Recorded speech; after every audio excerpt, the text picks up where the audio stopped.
എന്താണ് സംഭവിക്കാൻ പോകുന്നത് എന്നത് ഒരു വ്യക്തതയുമില്ലാത്ത ഘട്ടമാണ്. എന്തായാലും 10 ദിവസം കൂടി ഈ വെടിനിർത്തൽ ഊർജ്ജ കേന്ദ്രങ്ങൾ ലക്ഷ്യമിട്ടുള്ള ആക്രമണങ്ങൾ ഉണ്ടാകില്ല എന്നത് പറയുന്നത് മാത്രമാണ് ഏക ആശ്വാസം. ശ്രീ സജിമോൻ ആന്റണി, എന്താണ് ട്രംപിന് സംഭവിക്കുന്നത്? ട്രംപ് എന്തൊക്കെയാണ് പറയുന്നത്? എനിക്കൊരു വലിയ സമ്മാനമുണ്ടെന്ന് പറയുന്നു.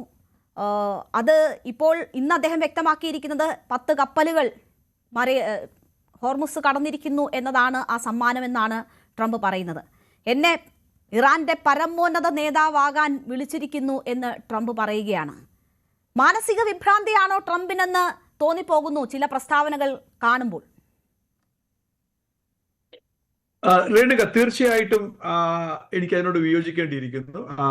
കാരണം ഇപ്പോൾ അവിടെ സംഭവിക്കുന്നത് ഒരു ആക്സിഡന്റിലാണ് എന്ന് എനിക്ക് തോന്നുന്നില്ല. ഇതെല്ലാം പാർട്ട് ഓഫ് ദി സ്ട്രാറ്റജിയാണ്. കാരണം 28 അല്ലെ 30 ദിവസം മുമ്പ്, ഇന്ന് എനിക്ക് തോന്നുന്നത് ഫെബ്രുവരി 28 തുടങ്ങി, ഇന്നിപ്പോൾ നമ്മൾ മാർച്ച് 28 നിൽക്കുമ്പോൾ ഓൾമോസ്റ്റ് ഒരു മന്തായി. ആ ഒരു മാസം കൊണ്ട് ഈ യുദ്ധം ആര് ജയിച്ചു എന്ന് ചോദിച്ചു കഴിഞ്ഞാൽ യുദ്ധത്തിനകത്ത് ആരും ജയിക്കുന്നില്ല, എല്ലാവരും എപ്പോഴും തോക്കുകയേ ചെയ്യുന്നുള്ളൂ. അതാണ് ഫാക്ട്. എന്നാൽ ടെമ്പററി നമുക്ക് ക്ലെയിം ചെയ്യാൻ പറ്റും മിലിറ്ററിലി ആര് ജയിച്ചു, സ്ട്രാറ്റജിക്കലി ആര് ജയിച്ചു, ഫ്യൂച്ചറിലേക്ക് ആര് ജയിച്ചു എന്ന് ചോദിച്ചു കഴിഞ്ഞാൽ അത് ഡിബേറ്റബിൾ ആണ്. മിലിറ്ററി അമേരിക്ക ജയിച്ചു എന്ന് ചോദിച്ചു കഴിഞ്ഞാൽ ഓഫ് കോഴ്സ് യെസ്. കാരണം ഇറാനെ നിഷ്പ്രഭമാക്കി അവരുടെ ആണവ കേന്ദ്രങ്ങൾ ഉൾപ്പെടെയുള്ള പല തന്ത്രപ്രധാനമായ കേന്ദ്രങ്ങളും ലീഡേഴ്സും ചെയിൻ ഓഫ് കമാൻഡിംഗ് ലീഡേഴ്സിനെ ഉന്മൂലനം ചെയ്തു. ആ ഒരു അർത്ഥത്തിൽ അമേരിക്ക വിജയിച്ചു എന്ന് പറയാം. എന്നാൽ അമേരിക്കയ്ക്ക് എപ്പോഴും ഒരു മിസ്റ്റേക്ക് ചെയ്യാറുണ്ട്. They know how to enter but they don't know how to exit. അത് വിയറ്റ്നാമിൽ നമ്മൾ കണ്ടു, ഇറാഖിൽ കണ്ടു, അഫ്ഗാനിസ്ഥാനിൽ കണ്ടു. ആ ഒരു സെയിം തനിയാവർത്തനം വരുന്നത് പോലെ ഒരു പ്രതീതി ഇവിടെ നിന്ന് നോക്കുമ്പോൾ ഉണ്ട് എന്ന് ആഡ് ചെയ്യാൻ ആഗ്രഹിക്കുന്നു. എന്നാൽ ശ്രീ മോഹൻ വർഗീസ് പറഞ്ഞതിനോട്, ഡോക്ടർ മോഹൻ വർഗീസ് പറഞ്ഞതിനോട് ചെറുതായിട്ട് ഞാനൊന്ന് ഡിസഗ്രി ചെയ്യുകയാണ്. It is not accidental. കാരണം നമ്മൾ തോന്നുന്നത് 28 ദിവസം അല്ലെ ഫെബ്രുവരി 28 തീയതി അല്ലെ 26 തീയതി എക്സാക്ട് അവിടെ എന്താണ് സംഭവിച്ചത്?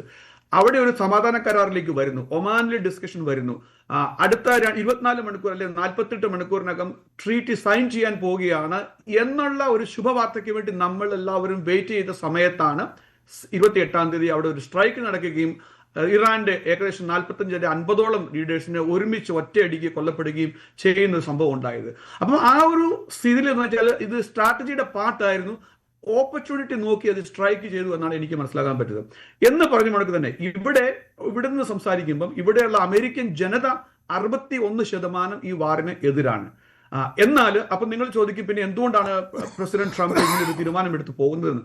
അദ്ദേഹത്തെ ഇലക്ട് ചെയ്തു, ഇങ്ങനെയുള്ള കാര്യങ്ങളുണ്ട്, അദ്ദേഹം തീരുമാനമെടുത്ത് പോകുന്നു.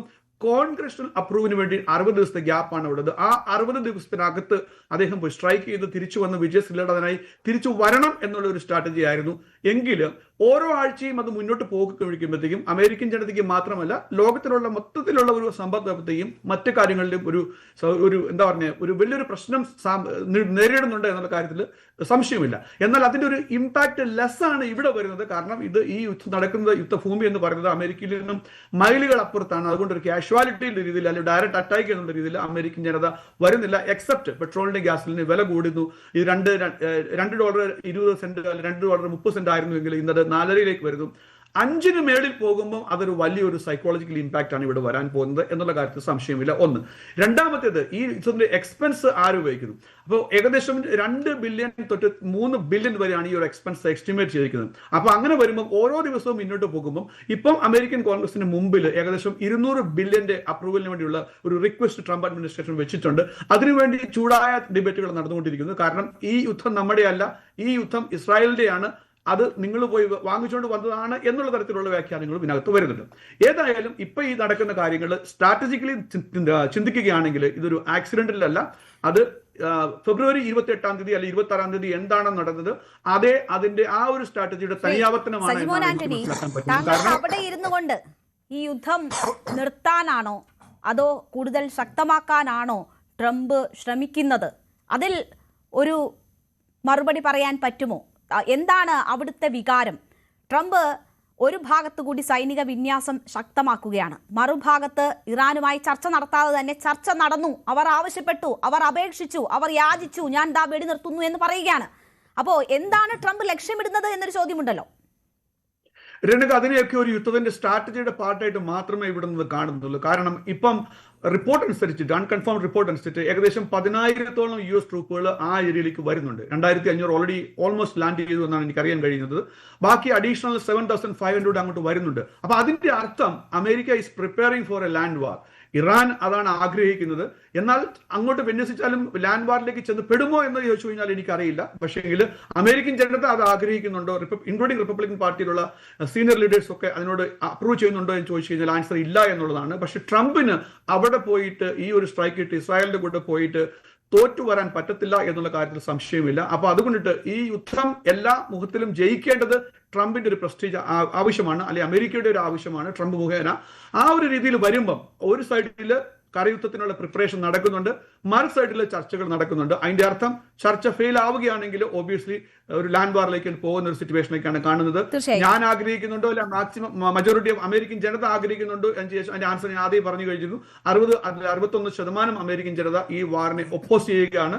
അവർ പറയുന്നത് ഈ യുദ്ധം അമേരിക്കക്കാരുടേതല്ല, ഇത് ഇസ്രായേലിന്റെ യുദ്ധമാണ്, അമേരിക്ക വെറുതെ പോയി അതിനകത്ത് കയറിയതാണ്, ബെഞ്ചമിൻ നെതന്യാഹുവിന്റെ കടുംപിടുത്തത്തിനിടയ്ക്ക് വാശിക്ക് തലവെച്ചു കൊടുത്തതാണ് എന്നുള്ള രീതിയിലാണ് വരുന്നത്. അപ്പൊ എന്ന് പറയുമ്പോൾ ഇതുകൂടെ പറഞ്ഞാൽ ആ സെന്റൻസ് കംപ്ലീറ്റ് ആവത്തുള്ളൂ. കാരണം ഇറാൻ എന്ന് പറയുമ്പം ഈ കഴിഞ്ഞ 40 അല്ലെങ്കിൽ 50 വർഷത്തോളമായിട്ടുള്ള ആ മേഖലകളിലെ പ്രോക്സി വാറിന്റെ ചാമ്പ്യൻ ആയിരുന്നു ഇറാൻ. ഡയറക്റ്റ് ആയിട്ട് കഴിഞ്ഞ 200 വർഷമായിട്ട് ആരെയും അറ്റാക്ക് ചെയ്തിട്ടില്ല. എന്നാൽ എവിടെ നിന്നാണ് ഹിസ്ബുള്ള ഉണ്ടായത്, എങ്ങനെയാണ്, ആരാണ് ഹിസ്ബുള്ളക്ക് സപ്പോർട്ട് കൊടുക്കുന്നത്, ഹൂതികൾക്ക് സപ്പോർട്ട് കൊടുക്കുന്നത്, ഹമാസിന് സപ്പോർട്ട് കൊടുക്കുന്നത്? ആ സപ്പോർട്ടുകളൊക്കെ ഇൻഡയറക്ട്ലി അല്ലെങ്കിൽ ഡയറക്ട്ലി ഇറാന്റെ മേളിലാണ് വരുന്നത്, ഇറാന്റെ സപ്പോർട്ടിലൂടെ വന്നത്. അതിനൊരു അന്ത്യം വരണമെന്ന് ഇറാനിലുള്ള ജനതയും ആഗ്രഹിക്കുന്നുണ്ടായിരുന്നു, ലോകമാകമാനം ആഗ്രഹിക്കുന്നുണ്ടായിരുന്നു. എന്നാൽ ഏത് രീതിയിൽ വേണം എന്നുള്ള കാര്യത്തിൽ നമുക്ക് പലർക്കും ഡിസഗ്രിമെന്റ് ഉണ്ട് എന്നാണ് എനിക്ക് തോന്നുന്നത്. ഇറാനിലെ ജനതയും അത് ആഗ്രഹിക്കുന്നു എന്ന് ട്രംപ് ആവർത്തിച്ച് പറയുന്നു. അവിടെ റെജിം ചേഞ്ച് ആണ് അവിടെ ആഗ്രഹിക്കുന്നത്. ഇപ്പോൾ നടക്കുന്ന ഓപ്പറേഷനൊപ്പമാണ് ഇറാൻ ജനത എന്നൊക്കെ പറയുന്നത് ട്രംപിന്റെ വാദങ്ങളാണ്. ശ്രീ AM ഷിനാസ്, നോക്കൂ, ഒറ്റ കറക്ഷൻ, ട്രംപിന്റെ വാദമല്ല അത്. ആക്ച്വലി ഇറാൻ ജനത പുറത്തിറങ്ങി സ്ട്രൈക്ക് ചെയ്തതിന്റെ ഫലമായിട്ടാണ് ഏകദേശം 30,000 ആൾക്കാർ അവിടെ കൊല്ലപ്പെട്ടത് തന്നെ. അപ്പൊ അത് ട്രംപിന്റെ മാത്രം ആഗ്രഹമല്ല, ഇറാനിയൻ ജനതയും ഒരു പരിധിവരെ ആഗ്രഹിക്കുന്നുണ്ട് എന്നതിന്റെ ഒരു തെളിവായിരുന്നു അത്. ശരി, എന്തായാലും ഇറാനിയൻ ജനത അവരുടെ ആഭ്യന്തര പ്രശ്നങ്ങളിൽ അവിടെ പ്രതിഷേധിച്ചു എന്നുള്ളത് സത്യമാണ്. അത് അമേരിക്ക അവിടെ യുദ്ധം ചെയ്യാനും സ്കൂൾ കുട്ടികളെ കൊല്ലാനും ഒക്കെ ആഗ്രഹിച്ചാണ് ഇറാനിലെ ജനത പ്രക്ഷോഭം നടത്തിയതെന്ന് ഞാൻ കരുതുന്നില്ല. ഞാൻ താങ്കളിലേക്ക് തിരിച്ചെത്താം. ശ്രീ AM ഷിനാസ്, നോക്കൂ, 2000-ഓളം മരണം സംഭവിച്ചിരിക്കുന്നു ഇതിനോടകം ഇറാനിൽ എന്നാണ് മനസ്സിലാക്കുന്നത്. ഇപ്പോൾ ഊർജ്ജ കേന്ദ്രങ്ങൾക്ക് നേരെ ആക്രമണമില്ല എന്ന് പറയുമ്പോൾ പോലും ക്യോമില് 6 പേർ കൊല്ലപ്പെട്ടിരിക്കുകയാണ്. വലിയ ഒരാക്രമണം ഇന്നും ഇറാനിൽ സംഭവിച്ചിരിക്കുകയാണ്. ഇറാൻ തിരിച്ചും ആക്രമിക്കുന്നുണ്ട്. ഇസ്രയേലിലേക്കും ഒപ്പം തന്നെ ഗൾഫ് മേഖലയിലേക്കും മിസൈൽ വർഷിച്ചു എന്നതാണ് അറിയാൻ കഴിയുന്നത്. പലതും ഇന്റർസെപ്റ്റ് ചെയ്തു എന്നത് ഗൾഫ് നേഷൻസ് അറിയിക്കുന്ന സാഹചര്യവും ഉണ്ടായിട്ടുണ്ട്. താങ്കൾ എങ്ങനെയാണ് ഈ സ്ഥിതിഗതികളെ നോക്കിക്കാണുന്നത്? 15 സമാധാന നിർദ്ദേശങ്ങൾ ട്രംപ് മുന്നോട്ട് വെച്ചിട്ടുണ്ട്. ഇറാൻ അതിന് പകരമായി 5 എണ്ണം, അത് പൂർണ്ണമായും നിഷേധിച്ചുകൊണ്ട് 5 നിർദ്ദേശങ്ങളാണ് മുന്നോട്ട് വെച്ചിരിക്കുന്നത്. യാതൊരു ചർച്ചയും നടക്കുന്നില്ല എന്ന് പറയുന്നു. ഈ ഘട്ടത്തിൽ കൂടുതൽ നിലപാട് കടുപ്പിക്കുന്ന ഇറാനെയാണ് നമ്മൾ കാണുന്നത്. ഒരു സമാധാന ശ്രമം ഒരു ഭാഗത്ത് നടത്തിക്കൊണ്ട് മറുഭാഗത്ത് കരയുദ്ധത്തിനുള്ള നീക്കമാണ് അമേരിക്ക നടത്തുന്നതെന്ന് തോന്നുന്നു. ഈ സമ്മർദ്ദ തന്ത്രം വിജയിക്കാനുള്ള എന്തെങ്കിലും സാധ്യതയുണ്ടോ? കൂടുതൽ വാർത്തകൾക്ക് News 18 Keralam YouTube channel subscribe ചെയ്യുക.